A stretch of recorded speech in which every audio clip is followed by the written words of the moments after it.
So good evening and welcome. My name is Esly Caldwell. I am an acupuncturist with Caldwell Family Wellness. And today the topic of our presentation is stress management with Chinese medicine.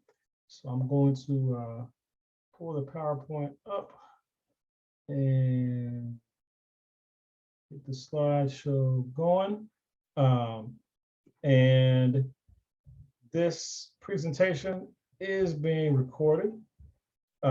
So if you have to leave, you have options to watch it later. And so let us begin. So stress management with Chinese medicine. So first of all, before we begin, understand this disclaimer. This presentation is for information purposes only, okay? So consult with your own healthcare provider before you begin any new wellness regimen. So these are some of the things that we are going to discuss and explore in this presentation. First of all, beginning with an understanding of what stress is, and then understanding the role of Chinese medicine in stress management, and talk about a number of stress solutions, including the concept of beneficial stress. And then we will also talk about our microbiome and stress. Again, the microbiome, we talked about this some before. Briefly, the microbiome is all of the bacterial life within us. And really, it encompasses not just bacteria, but also fungi and viruses and different sorts of microscopic kinds of germs that live in and on us. And when that microbiome is in its most optimal state, those beneficial organisms, not necessarily the fungi or the viruses, but the beneficial bacteria that is from our mouth all the way down to the end of our digestive tract, and also on the surface of our body, this microbiome can be a potent ally in dealing with the effect of stress on our system. And so we'll explore that as well.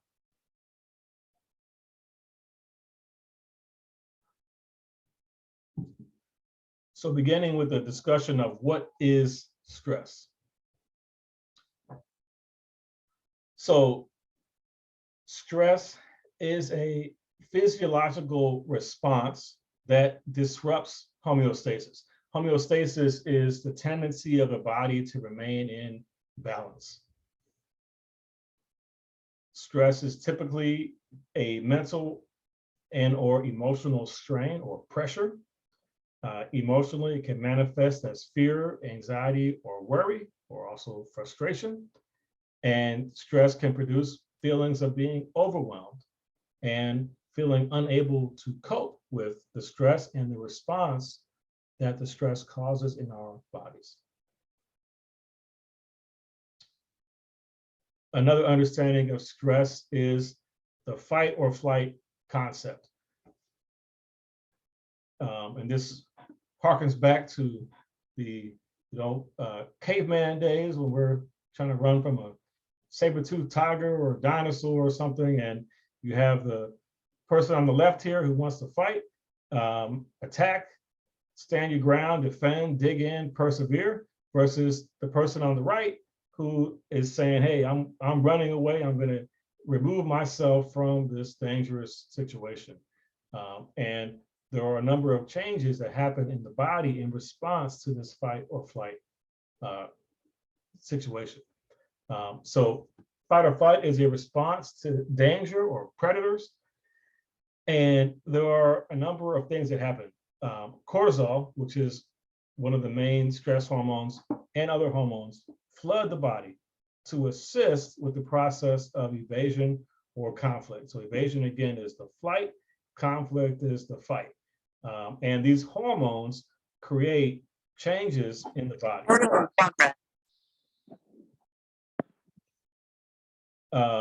And some of these changes are, and typically they're short-term, but we'll talk about the difference between acute and long-term stress. So blood pressure and heart rate tend to increase in response to stress.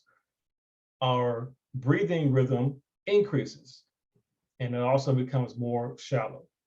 Okay, so we have an increase in blood pressure, increase in heart rate, increase in breathing rate. And then we have some things that slow down. Digestive process slows down. Immune function is impaired, it slows down. Muscles get tight. And then the mind is more alert.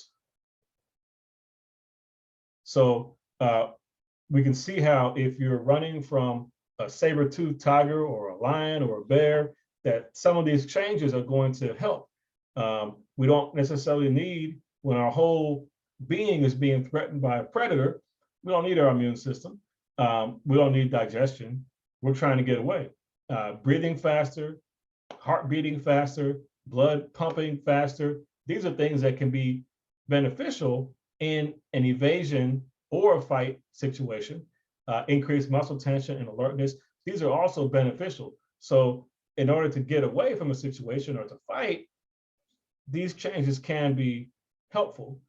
That said, a lot of times, especially in modern life where we're not running from bears or tigers or whatever, then stress has harm. So repeated stress becomes chronic stress. And when we are under chronic elevated stress for long periods of time, what happens? We can have mental changes.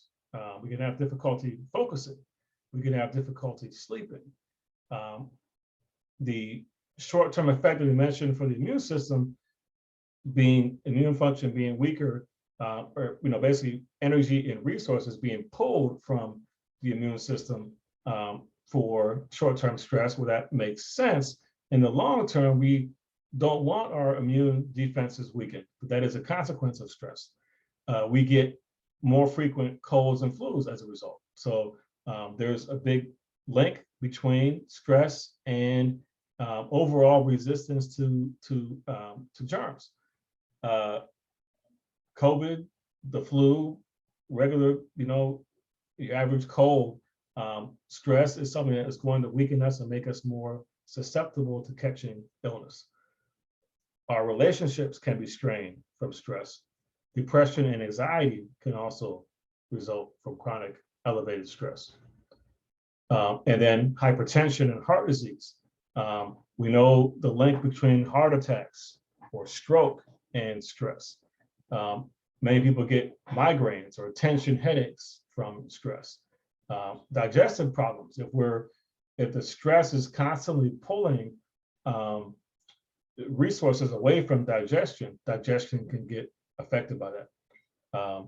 There's whole classifications of diseases like IBS, irritable bowel syndrome, which is directly, in many cases, caused or certainly worsened by stress. And even more serious conditions like Crohn's disease or ulcerative colitis. These are diseases that affect the digestive system, and stress is often a major trigger for episodes of Crohn's or ulcerative colitis. Weight gain, when those stress hormones are coursing through our body, the signal that is sent out to fat cells, to the neurons in fat cells, and the signal that is sent in general out to the body is not burn calories, it's hold on to calories. We're in a stressful situation, hold on to that stuff.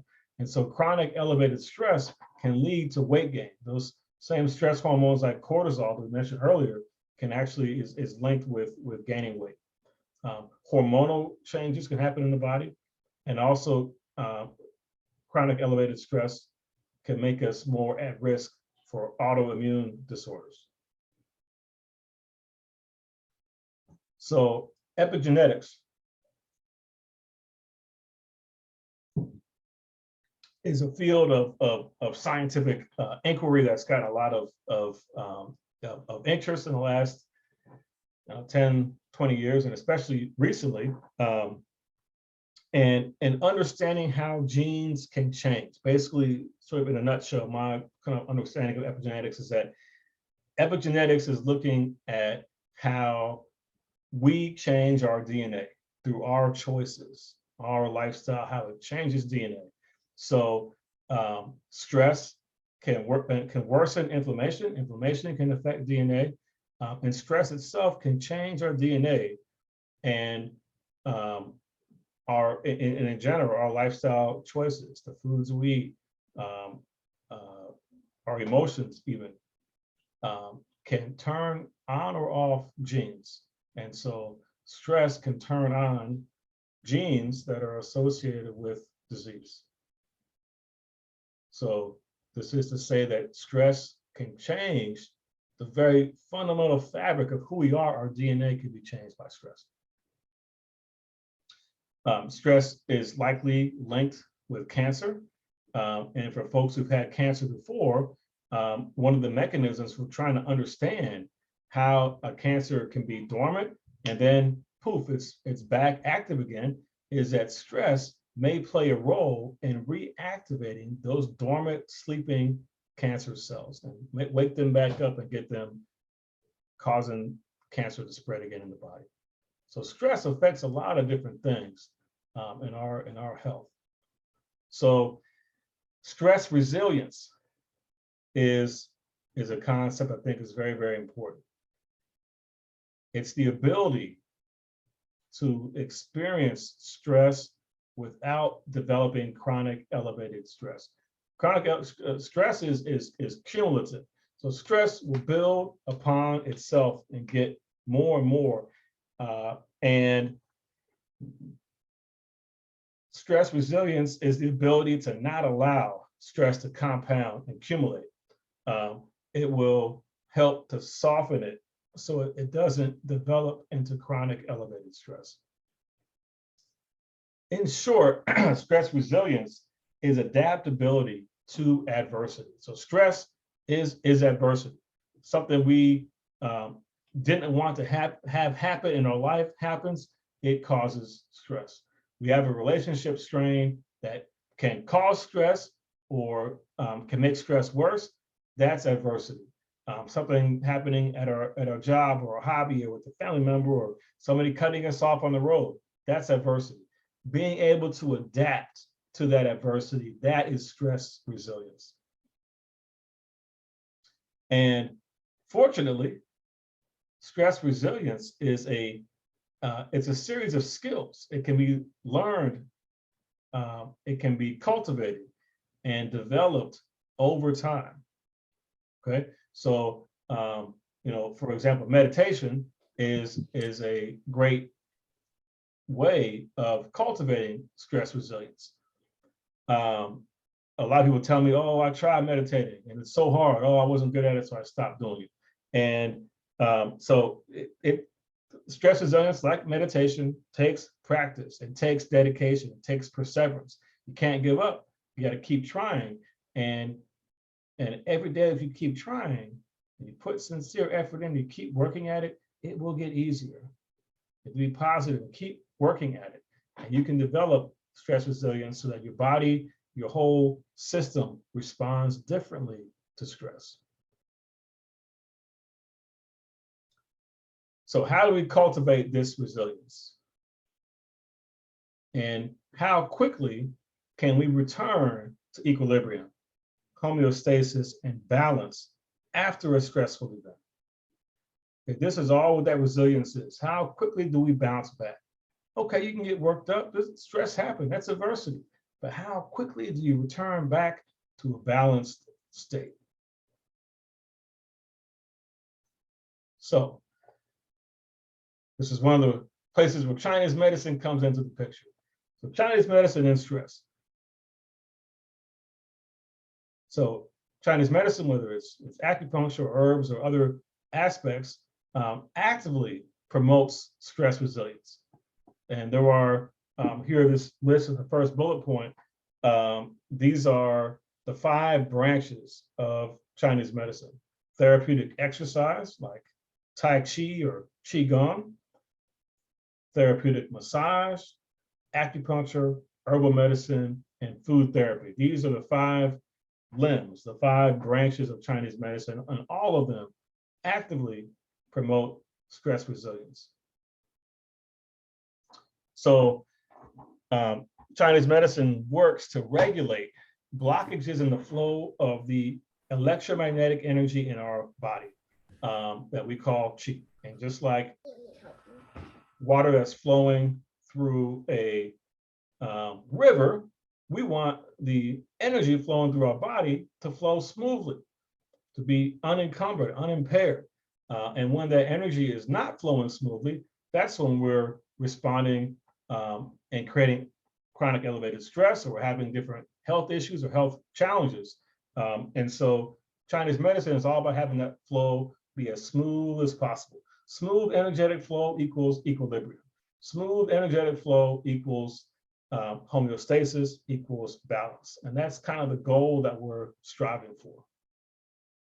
So acupuncture and stress. Acupuncture, from the standpoint of stress management, works by balancing the sympathetic and the parasympathetic nervous system. And it stimulates the release of endorphins. Endorphins are the sort of happy, feel-good hormones. We get those from exercise. We can get those from pleasant experiences. Seeing people you love can stimulate release of endorphins, and acupuncture helps to increase circulation throughout the body. And increasing circulation helps to down-regulate some of those stress hormones like cortisol.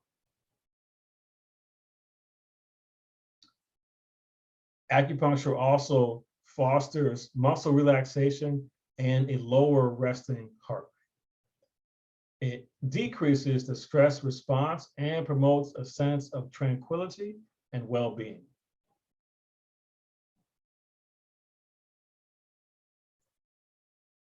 So Qigong is one of the branches of Chinese medicine. And these are simple breath and movement exercises. We call it also mindful movements or moving meditation. So very simple breathing exercises and movements with awareness of that qi energy in your body. So there are a number of benefits of Qigong. Stress reduction.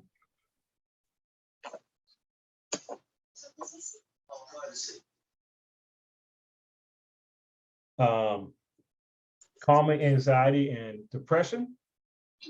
Increasing your energy and sense of well-being. Promoting deep relaxation and cultivating resilience.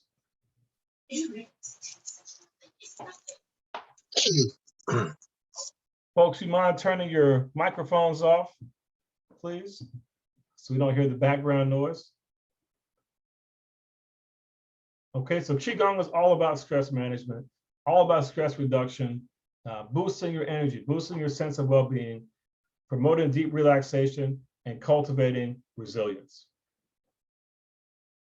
So meditation, some of the benefits of meditation associated with stress: creating a sense of stillness and presence, choiceless awareness, so that we can learn how to become equanimous, to have equanimity and not be so reactive to the stressful things that we're experiencing.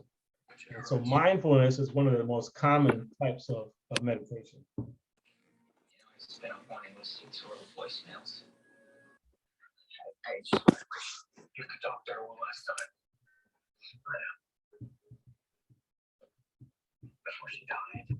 Okay, so moving on to talk about some herbs.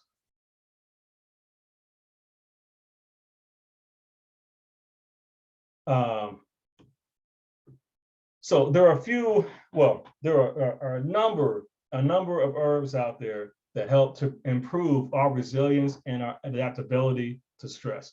And there's a whole class of herbs that are called adaptogens. And adaptogens do exactly what you think they're going to do.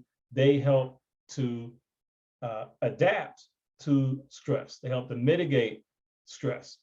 And one of the best herbs in this regard that I like a great deal because it is widely available is nettle tea.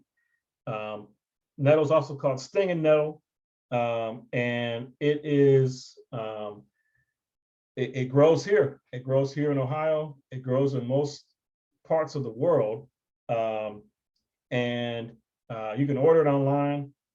What you get online is not coming from our local area, unfortunately.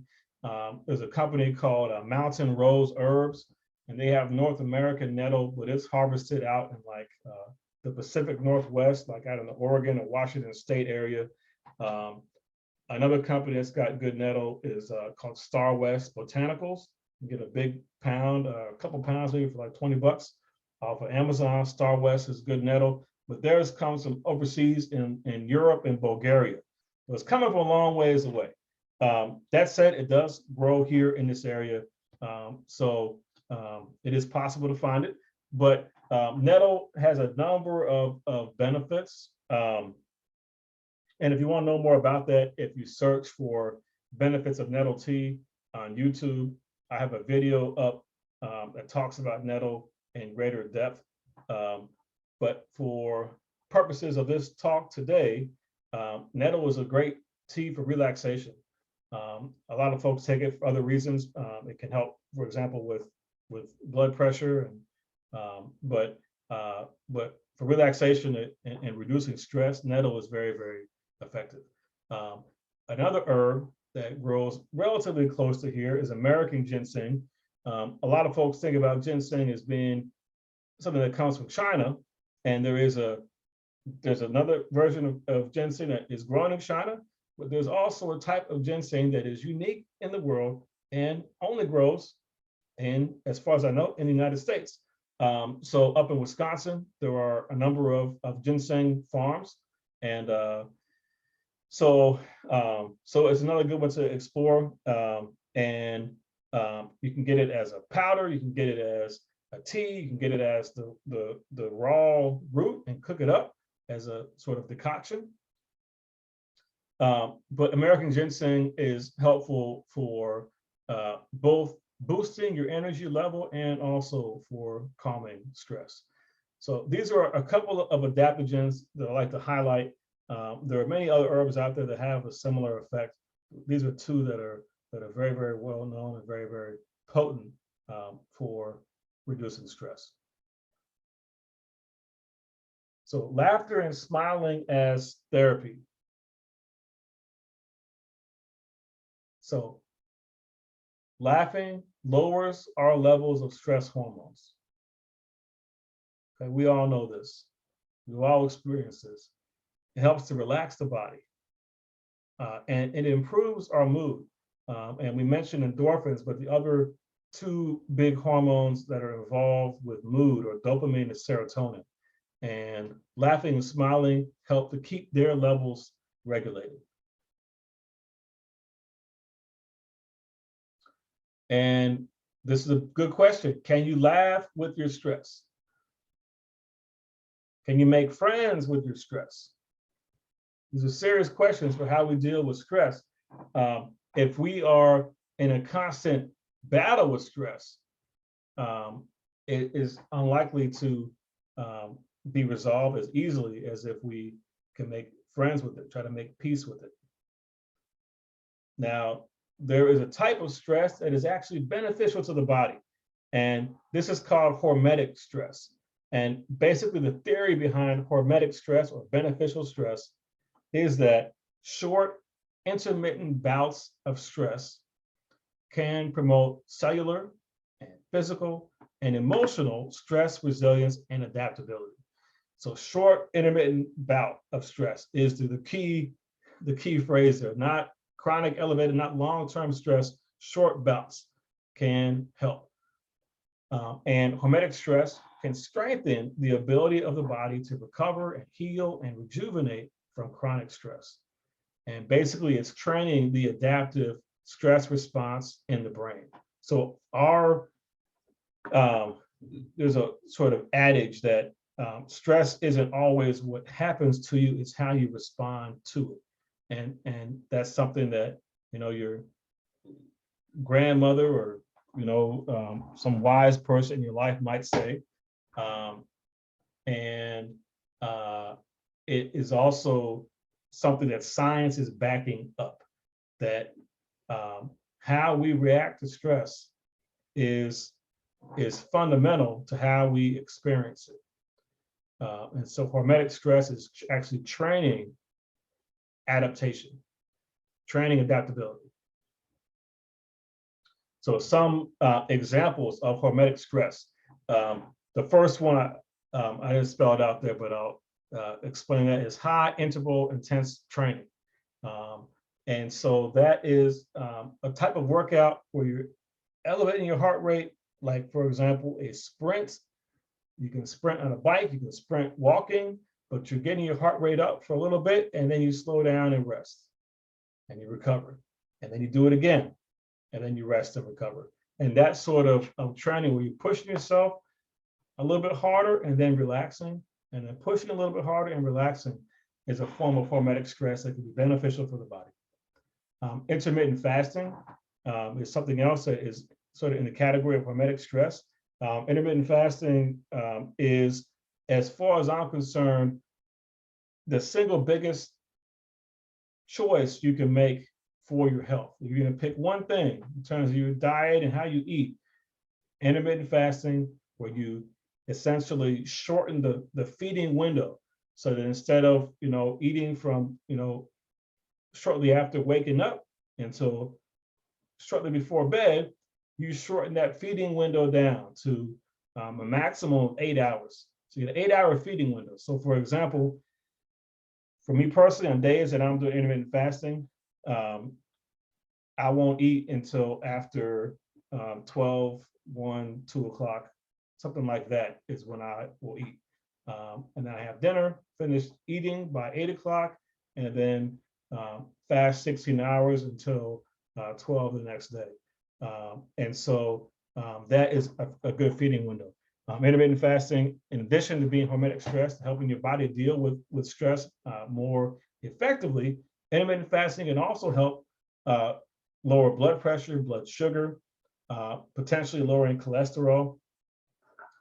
Hemoglobin A1C can drop, and it's possible to lose weight also from intermittent fasting. So there are a number of benefits to it. Going in a sauna, where you're basically doing sweat therapy, where you're sweating and being exposed to heat. And obviously all these things should be within reason for your comfort level. And I wouldn't suggest going extreme, but just starting off and seeing what is comfortable. But these are all examples of hormetic stress. Cold therapy, one thing that's popular right now, they have these cryo places around town. And then you have folks that like to take like an ice bath where they jump into ice. I've never done that. I don't think that is necessary, but cold therapy can be as simple as taking a cold shower and training yourself, so you're making the temperature a little bit colder, a little bit colder, a little bit colder, day by day, and slowly get to where you're okay taking a cold shower. It's not too much of a shock to your system. That kind of cold therapy can be a form of beneficial stress.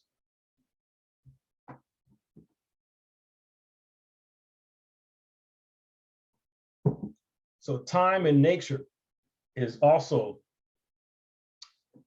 beneficial for stress reduction. And in Japan, they have a concept called Shirin Yoku, which means forest bathing. And some of the research done on this has shown that as little as 2 cumulative hours a week outdoors in the woods, in nature, can significantly boost your sense of well-being and happiness, directly reducing stress. And your immune cells can also become more active. after forest bathing. So you get a boost for reducing your stress, and you also get a boost to your immune system for spending at least 2 hours a week outdoors. So the microbiome, again, this is the beneficial microorganisms that live within and on our body. So there are trillions of beneficial bacteria that live within us, live upon us, and we have a symbiotic relationship with them. They're not parasites. They're not taking from us. They work with us, and they can be very beneficial for our health. For our health.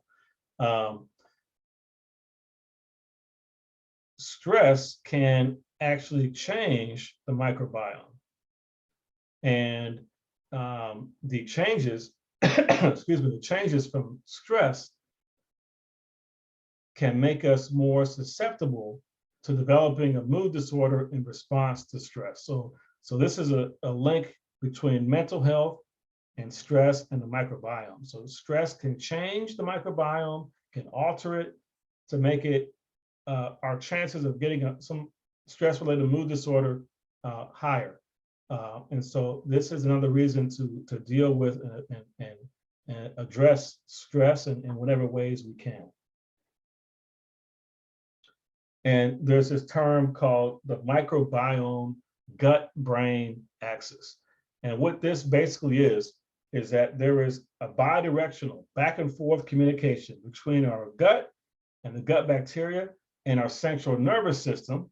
And this communication helps maintain our hormonal and immune and nervous system homeostasis. So the gut is directly involved with our central nervous system, our brain, our spinal cord, with helping maintain homeostasis. So this is sort of new kind of cutting edge research that they're figuring out that the bacteria in your gut are telling your brain and nervous system and how to be in balance.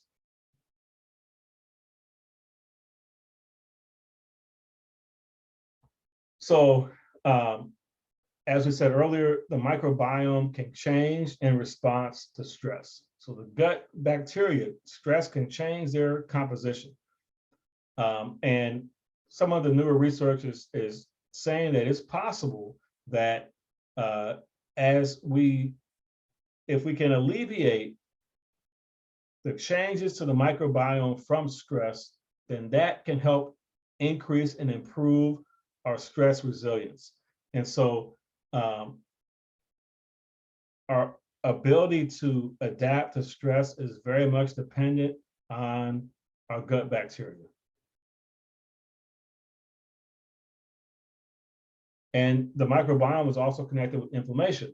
And so when the microbiome is in its most sort of optimal balanced state, not only can it help with stress resilience, it can also promote or reduce inflammation in the body. So when the microbiome is out of whack, it can cause inflammation or certainly not help it. But when the microbiome is doing very well and thriving, it can potentially reduce systemic inflammation in the body. And so the question is, how do we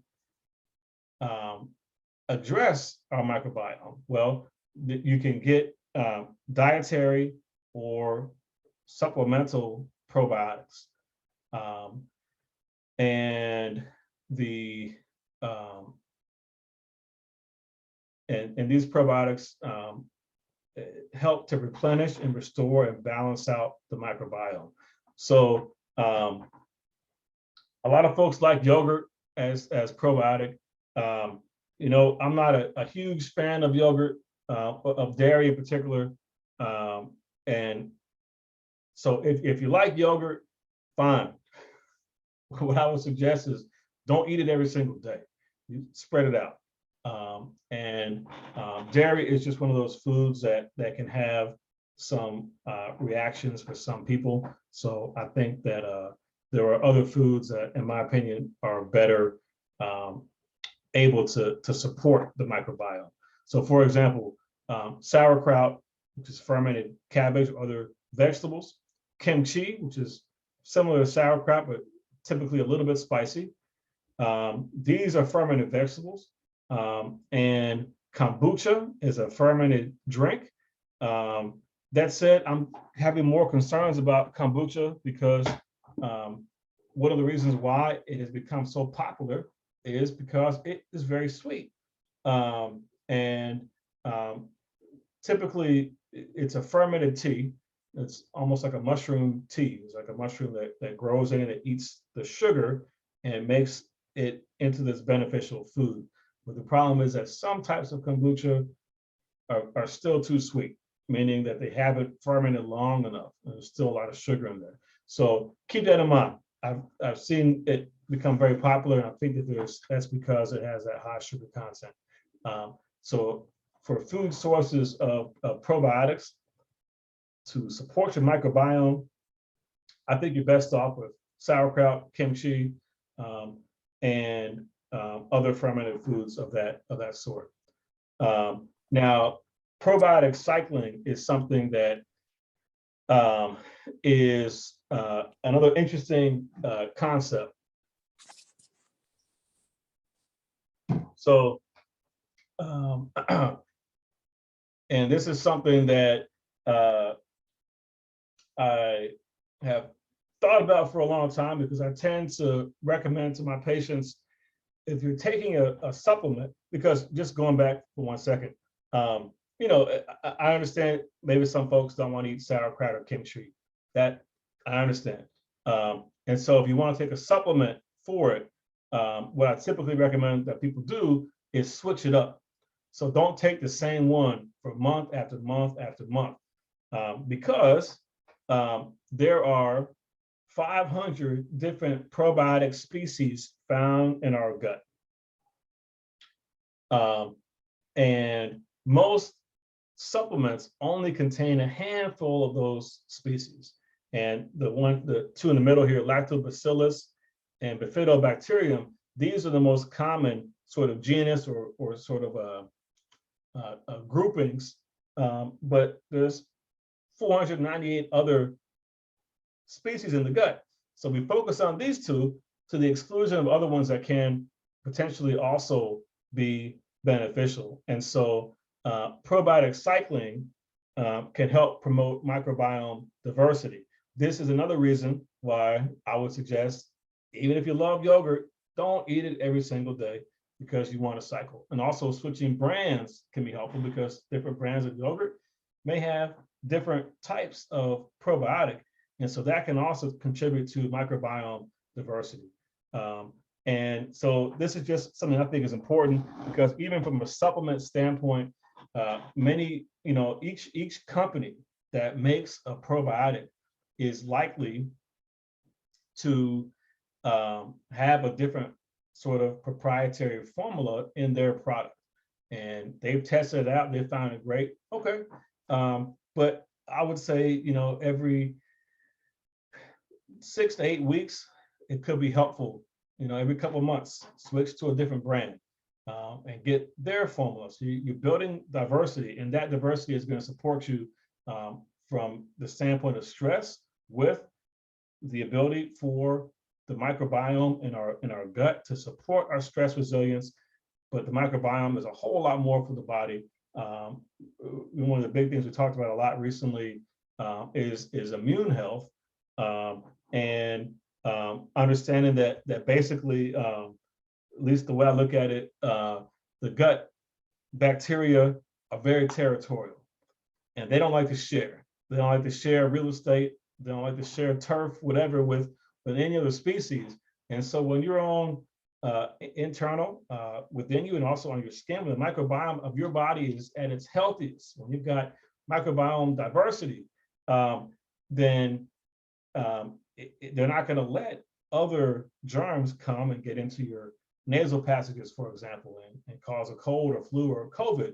And so there is a important link between your microbiome and your body's ability to withstand stress, and then also to withstand invaders, so to speak, to withstand getting sick.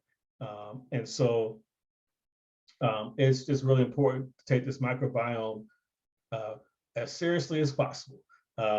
And unfortunately, and here in the U.S. especially, we are oftentimes, inundated with antibiotics, sometimes necessarily, and perhaps oftentimes overprescribed. And antibiotics, it's like dropping a bomb in your gut. They are going to kill. They're indiscriminate. They're going to kill everything that's there that they find. Excuse me, and that can include these, beneficial bacteria. And so antibiotics are profoundly disruptive to the microbiome. And so definitely, if you've taken antibiotics, you want to go, I would say, in all seriousness, 4 to 6 months of taking a supplement and switching. So you can replenish your gut and replenish your microbiome diversity to get your system built up for stress resilience and also for immunity. And I'm not telling people not to take antibiotics. I'm just saying that understand that one of the big side effects of taking them is really wiping out the gut bacteria, which we need. From a standpoint of supplements, briefly, there are a whole bunch of different companies out there that make great products. My advice on purchasing stuff, if you're a patient of mine and we sell things in our office that we've researched thoroughly or taken ourselves, I can vouch for the quality of the products. If you're not a patient of ours, and you're shopping elsewhere, I would suggest basic advice, don't buy the cheapest one. A lot of times the cheap brand of any kind of supplement is potentially not going to have what is on the label, or it may have it in a weakened state that is difficult to absorb. So you kind of get what you pay for. I'm not saying take the most expensive because it's not always better, but I'll definitely say to kind of avoid the cheapest products. Probiotics have historically needed to be refrigerated. Not all of them now need to be. Some of them come sealed in a certain way where you don't have to put them in the fridge. They have all different types of ways that they can be absorbed. So yeah, just a little bit of info there about taking supplements. And I think we had a question. Let me just check this real quick. Hey, PB8. I'm not even sure what PB8 is, to be honest. So we don't have that one. We have a couple of probiotics from a few different companies. So when I see you next, we can talk about them more in depth. But I'm not familiar with that brand that you're asking about. So moving ahead. Let's see. Okay, work habits for reducing stress. A lot of the sort of work habits that many of us have are more stress inducing than stress reducing. So it's, in my opinion, important to think about how we're working. Taking breaks every 90 minutes to a couple hours is important, just to clear your head. And a lot of times we tend to think that we're sacrificing time and productivity, but my suggestion is that taking that break can clear your head, and when you come back to your task, you may actually be more productive than you were before. So just something to think about. I would also say, we mentioned earlier the benefits of being in nature for dealing with stress.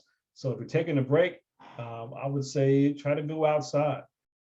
I encourage people to go outside year round, not just when it's pleasant temperature outside, but even in the wintertime when it's cold, even in some cases when it's raining, if you're dressed properly, because just being outdoors can be beneficial. And even in the dead of winter here, in Ohio, where it's not so pleasant out there sometimes, it looks very dreary and depressing. From the standpoint of seasonal affective disorder, what I've noticed is that for depression, if you look outside, you're inside and you're looking out and you're seeing a gray sky, you're seeing a drab environment, and it can be depressing. But if you're out in it, even walking in the rain, it's a much different experience being out in the environment and getting the fresh air. And it's much different to be outdoors versus looking outside from inside, if that makes sense.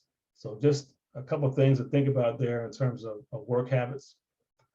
And these are some of the top 5 stress reducing practices.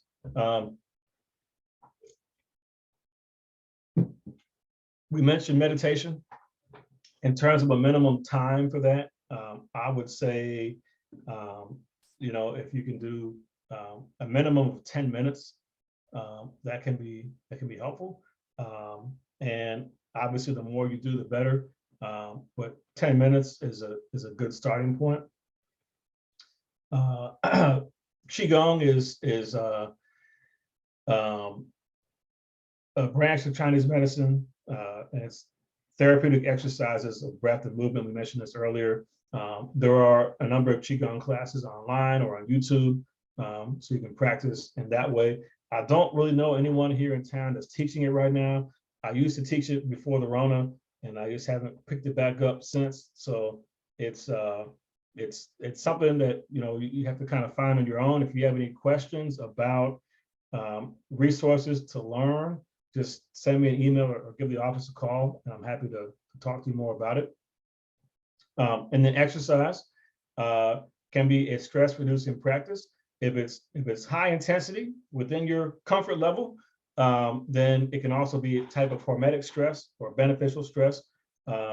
Laughter we mentioned, laughing at jokes. I was talking to somebody today. They were saying that people don't tell jokes anymore. They just look at memes, and I thought that was funny, and in part true. So if you're looking at memes, you can find things that are funny, and sometimes memes can be kind of mean-spirited, which is unfortunate.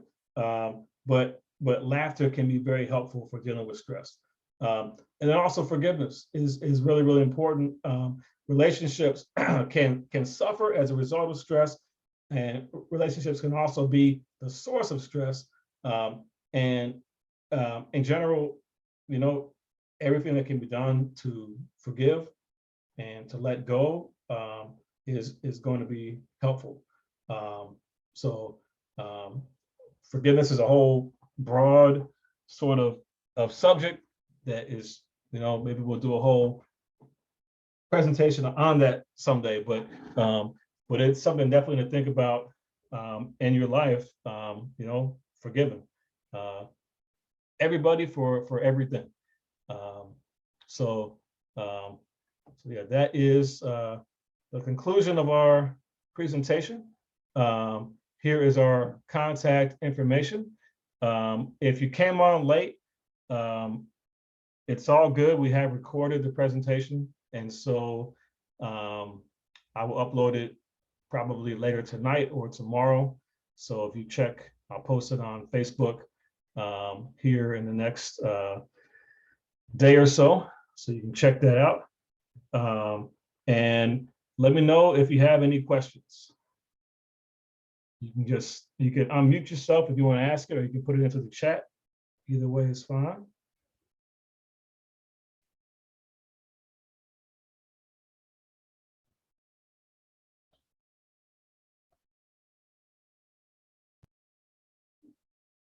Got one coming in. Okay, excellent, excellent. Appreciate you too. Thank you for listening. Anyone else have a question? Yes, sir. Question. Yes, ma'am. Just some time ago when you were doing the seminar, you had given us the name and contact of a sister, brother who had a business with, I forgot if it was the kimchi or Okay. what, but something like that. If you could give us that information again, please. I seem to have misplaced it. Yes, yes, I can. Oh, thank you. The company is called Fab, F-A-B, Ferments, Ferments. And I think the Okay. website is fabferments.com. And Okay. you can get their stuff. I've seen it at Whole Foods. I think Trader Joe's has it. And they have a like their office, or I guess it's also the production facility, is in Lachlan, and they Yes. have like a kombucha bar there. You can try stuff. Um, so so yeah, it's a they're a great resource. They make some good stuff. So I would check them out. Fab Ferments, F-A-B Ferments. Okay, got it. Thank you so much. Seminar was great. We appreciate it. Learned a lot. Excellent, excellent. Glad to hear that. Yes, We got sir. we got a question coming in. Are there certain medical conditions that make certain solutions for resolving stress prohibitive? Certainly there are, and that's why I put that disclaimer at the beginning about talking to your healthcare provider, so they can kind of help you determine it. If I'm your healthcare provider, when I see you next, we can talk about it. You know, so for example, for someone who is lean and in their 20s, their version of high intensity training is going to be different for someone who's in their 40s, 50s, 60s, and is maybe a little bit more well-fed. That's going to be a different sort of workout. So keep that in mind. One of the hardest things as we grow older, and this is especially true for men, is men, some women, but mostly men, seem to think for whatever reason that they're supposed to be able to do the same things when they're 50 that they did when they were 15 or 20. And so that I would disavow of that notion, because it's just, train smart. If something is uncomfortable, stop doing it. If you're doing the sauna, you don't want to stay in a sauna too long. It shouldn't be, nothing should be uncomfortable. So even the types of hormetic stress, the beneficial stresses, they should be comfortable for your body. But definitely speak to your healthcare provider and ask them what they think is right for you in terms of anything you want to change about your wellness regimen. Does that answer your question more or less? Yes, thank you so much. You're welcome. And Dr. Lizzie is asking about ashwagandha. Ashwagandha is great. Ashwagandha is one of the most famous and well-known herbs that comes out of India and the system of natural medicine there called Ayurveda. And if I'm not mistaken, the word ashwagandha, it means something like horse strength, something along those lines. And it sort of said that if you eating ashwagandha, you can have strength like a horse. I believe it's something like that. But it's a very, very, very potent adaptogen. And again, all adaptogens help our body increase adaptability to stress. So yeah, ashwagandha can help. One of the consequences for some people from stress is something called adrenal exhaustion or adrenal fatigue. Ashwagandha can help with that. It's very nutritive. It's very nourishing. It has kind of a little of a bitter taste, but honestly, it's mostly sweet. I'm not saying it's sweet like sugar, but it's sweet like a sweet potato or a yam. There's a certain kind of pleasantness to it. I didn't mention ashwagandha just because I wanted to focus on adaptogens that are more local and more domestic to our area or toward the U.S. or within the U.S. And excuse me, one of the principles that I like to think about in terms of nutrition is, as much as possible, trying to get things that come from our area and that are in season. And that's for a couple of different reasons. First and foremost, you know, in my opinion, things that grow in your region are going to have potentially nutrients in them of more benefit to you than something that comes from further away. That said, I still, you know, my wife goes to the store and she's getting fruit and vegetables that come from all different places. But I'm just saying in general, I try to, you know, if possible, find things that are local. That's why I mentioned nettle tea, which does grow throughout Ohio and this area. And also ginseng, American ginseng, which comes from a little further away. Having said that, ashwagandha is great. I took it myself for many years. I haven't taken it recently, but I have been thinking about it. So thank you for the question. Maybe I need to add it back into my personal regimen. If you're looking for a brand for ashwagandha, there are two Ayurvedic companies that I've had experience with. One of them is called Banyan or Banyan, Banyan Botanicals. And the other one is called Organic India. And both of them have a high quality organic ashwagandha. You can get it, if you're feeling hardcore, you can get it as powder and just put a little bit under your tongue. That's kind of a traditional way of taking it. Or you can put it into a smoothie. And you can also get it as tablets or capsules. I think for certain things, sublingual under your tongue absorption can be faster, but you know, there's no requirement to do it like that. So just giving you a couple options, and thank you for the question. Hopefully that answers. And you're welcome. Yeah. Yes, it does. Thank you. I appreciate it. I'm actually taking you know, I'm not even, and the reason I'm asking is I don't know what the long-term effects are. I'm taking the gummies that are produced by Goli. And Okay, I kind of, for ashwagandha. yes. Okay.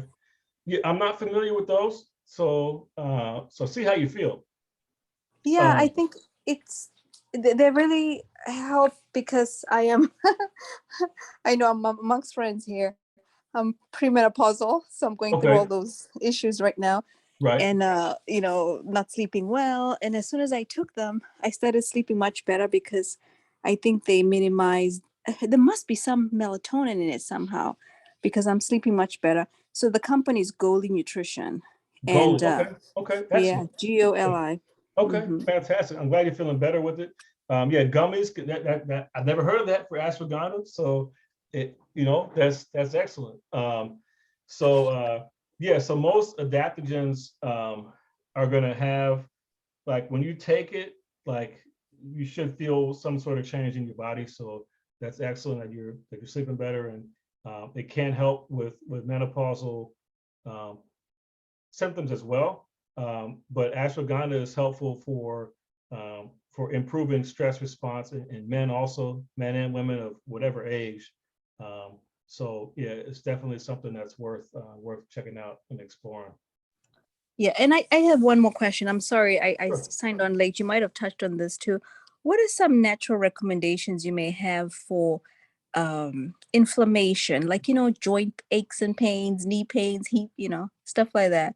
Because as you get older, you start feeling a little creaky. Yes, definitely. Great question. So we didn't get too much into inflammation in this talk. That said, a couple of things that we did talk about today that can help. The first one is, and actually I can, real quick, I can move back to that slide. Let's see, here we go. When we were talking about adaptogens, one of the ones I talked about is nettle tea. And nettle grows here in Hamilton County. And, you know, when I was a kid, you know, going to summer camp and hiking in the woods, stinging nettle was all over the place. And you walk by it, it brushes your leg, and you get a little sting in your leg that, you know, lasts for a few minutes. and it was an annoyance. And then, got older, became an acupuncturist, and all of a sudden I heard about nettle and wanted to find it. It was nowhere to be found. But it's out there. And I managed to find some after a couple of years of looking. So nettle, singing nettle as a tea, once it's been dried, or if it's been cooked or prepared in any way, it's not going to sting you any longer. So I wouldn't worry about that. But it has a number of benefits. And I mentioned earlier that I have a video on YouTube, if you just search for benefits of nettle tea, that talks about what nettle can do for you. But briefly, from the standpoint of stress reduction, nettle is helpful for relaxation. It's also wonderful for inflammation. And so, for whatever reason, it's a stinging plant, but when you take it internally, when the sting has been neutralized, it can actually help calm inflammation. So nettle tea is great for dealing with joint inflammation. So I recommend it. I call it the other green tea. It has, I would say more benefits than traditional green tea and without caffeine. One other thing that we talked about to help with sort of overall systemic inflammation in multiple joints is intermittent fasting. Intermittent fasting is kind of one of these new sort of healthcare fads. Hopefully it stays around, because there's been, decades of research on caloric restriction, that cutting calories back helps you live longer and healthier. And so intermittent fasting is just kind of the newest phase of that. But basically shortening your feeding window. So your feeding window is 8 hours per day. And outside of the 8-hour period, no calories. So you're not eating, if you drink coffee, no sugar in the coffee. If, I've had patients that tell me that they do intermittent fasting, and I say, really, you don't eat anything at all before lunch? And they say, oh, I'll just have some crackers and sardines. And I'm like, no, that's not fasting.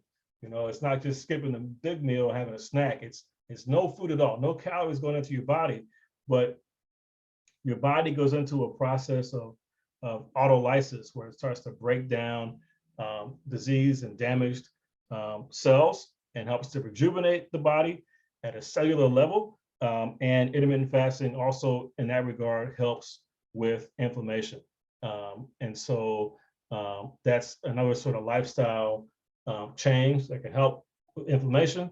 I'm an acupuncturist. Acupuncture, we treat inflammation as well. So those are a few things. If you want to send me an email, I can suggest a few other things. Those are kind of sort of the easiest first things to start with. Yeah, 16/8 is great. That's fantastic. Yeah, see how it goes. Give it a couple months, and you don't have to necessarily do it every day. 4 or 5 days a week can give you a lot of benefit. And sometimes with women, I've heard that doing it too much, like 6-7 days a week, may be disruptive for hormones. So if you're going for any kind of hormonal change, you may want to keep that in mind and not do too much intermittent fasting. But 4 or 5 days a week is enough to get some good benefit. So yeah, that's excellent.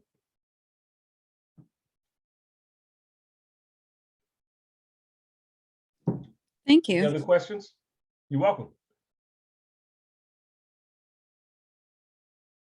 All right, folks, I'm just going to head back down here to the last slide real quick.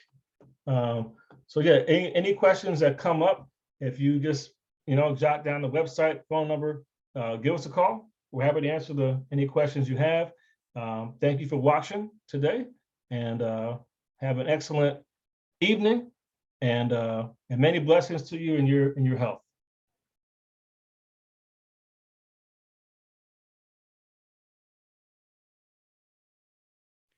Did you say you posted your website on that last slide? I missed it. I'm sorry.